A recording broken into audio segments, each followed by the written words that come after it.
Oh, I'm all right. Sorry I couldn't get back to you yesterday, man. I was all over the place. It's all good. You're a busy guy. No worries.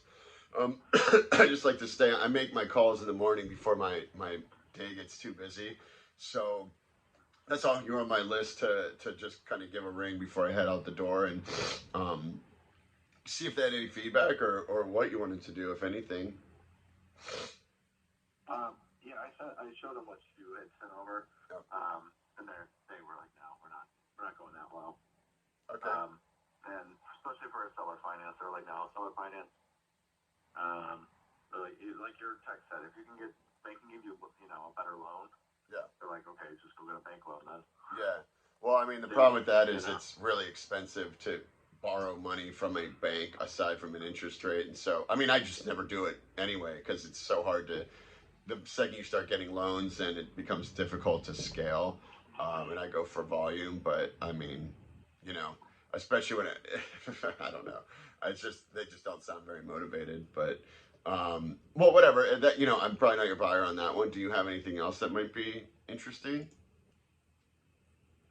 Nothing that's like, I mean, no, those are only like long-term rentals I have listed right now. Yep. Otherwise, everything else I have is pretty much retail. All right. But if something pops up, I'll let you know. I mean, it sounds like you've got pretty much everywhere in Cleveland, yeah? Cleveland, Akron, yep.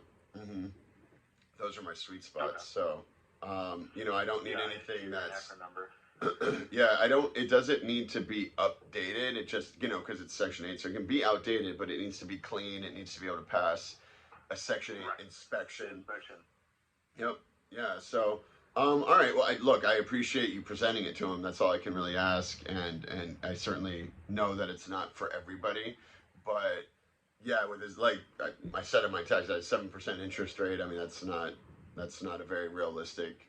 Well, that's not true. I've done 7% interest rates, but then it's a lower price. It's like if I give you, typically I give you your list price. I don't even pay interest because I'm giving you your list price. But the second you start doing, it's like a game of seesaw. If I'm going to do a higher interest rate, which is higher than what the banks are asking for, then obviously I would need a lower price because it just comes down to cash flow.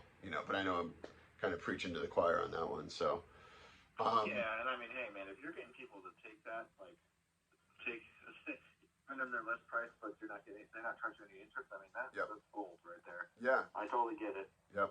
Well, and not only that, but typically I'm paying, I'll pay the agent commission and the closing costs, so their list price is actually what they're getting, and that's something I feel like even savvy investors forget is that even if they get their list price, they're still paying the commissions and the closing fee. They're not walking with what they're selling it for. So it's just kind of whatever. But anywho, yeah, please let me know, Adam. I would love to work with you, and I do appreciate your time and your effort. Yeah, man, I will let you know if anything pops up. Even if I find something off market that might make sense for you. Especially off market. Yeah, anything. I mean, I don't care. Yeah, absolutely. So, all right, buddy. Cool. Yeah, and just follow up with me from time to time. I will, Adam. Thank you so much. Have a good day. All right. Bye. Thanks, Matt.